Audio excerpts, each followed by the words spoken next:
Hello guys, അപ്പോൾ നമ്മൾ ഇന്ന് ഉച്ചയിലത്തെ ഭക്ഷണം പുറത്തുനിന്ന് കഴിക്കാമെന്ന് വിചാരിച്ചു കേട്ടോ. കുറേ നാളായിട്ട് വിചാരിക്കുന്ന ഒരു കാര്യമാണ്, ബട്ട് പ്ലാനിങ് മാത്രമേ ഉള്ളൂ, നടക്കാറില്ല. അപ്പം ഇന്ന് എന്തായാലും കഴിക്കാമെന്ന് വിചാരിച്ചു. അങ്ങനെ നമ്മൾ ഓട്ടോ വിളിച്ച് പോയിക്കൊണ്ടിരിക്കുകയാണ് ഗൈസ്. എന്താണെന്ന് അറിഞ്ഞൂടെ, ഫുഡ് കഴിക്കാൻ പോകാമെന്ന് പറഞ്ഞു കഴിഞ്ഞാൽ ഭയങ്കര സന്തോഷമാണ് ഗൈസ്. അപ്പോൾ നമ്മളിന്ന് വന്നിരിക്കുന്നത് പുഴയ്ക്കിലുള്ള മീനോളജിക്കാണ്. ഞാൻ ആദ്യമായിട്ടാണ് ഇവിടുത്തെ ഫുഡ് ട്രൈ ചെയ്യാൻ പോകുന്നത്.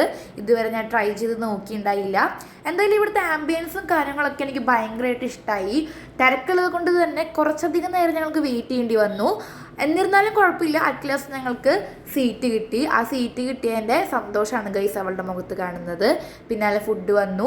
ഞാൻ ഫിഷ് മീൽസ് ആണ് പറഞ്ഞിട്ടുണ്ടായിരുന്നത്, ബാക്കി രണ്ടുപേരും വെജാണ് പറഞ്ഞിട്ടുണ്ടായത്. പക്ഷേ ഒരു രക്ഷയില്ല guys. Fish fry, fish curry, അതുപോലെ തന്നെ പ്രോൺസ് റോസ്റ്റ്, പിന്നെന്തായിരുന്നു ബിഗ് ഫിഷ് മസാല പൊള്ളിച്ചത്, ഇതൊക്കെയാണ് ഞങ്ങൾ ഓർഡർ ചെയ്തിട്ടുണ്ടായത്. എല്ലാതും ഒന്നിനൊന്ന് മെച്ചായിരുന്നു. ആ ചൂട് സാമ്പാറും ചൂട് ചോറും എല്ലാം കൂടി ഒരു പിടി അങ്ങോട്ട് പിടിച്ചു ഗൈസ്. അതുകൊണ്ട് ഉച്ചത്തെ ഫുഡ് അടിപൊളിയായി. ഫുഡ് കഴിച്ചിട്ട് ഞങ്ങൾ തിരിച്ച് നടന്നാണ് വന്നത്. പോണത്ര സന്തോഷം വരുമ്പോൾ ഇല്ല കേട്ടോ, അതങ്ങനെയാണല്ലോ. അത് കഴിഞ്ഞ് ഓഫീസിലെത്തി ഞങ്ങൾ കുറച്ച് മിഠായി കാര്യങ്ങൾ ഇതൊക്കെ ഞങ്ങൾക്ക് വാങ്ങിച്ചു കൊടുക്കുന്നുണ്ടായി. അപ്പം ഇത്ര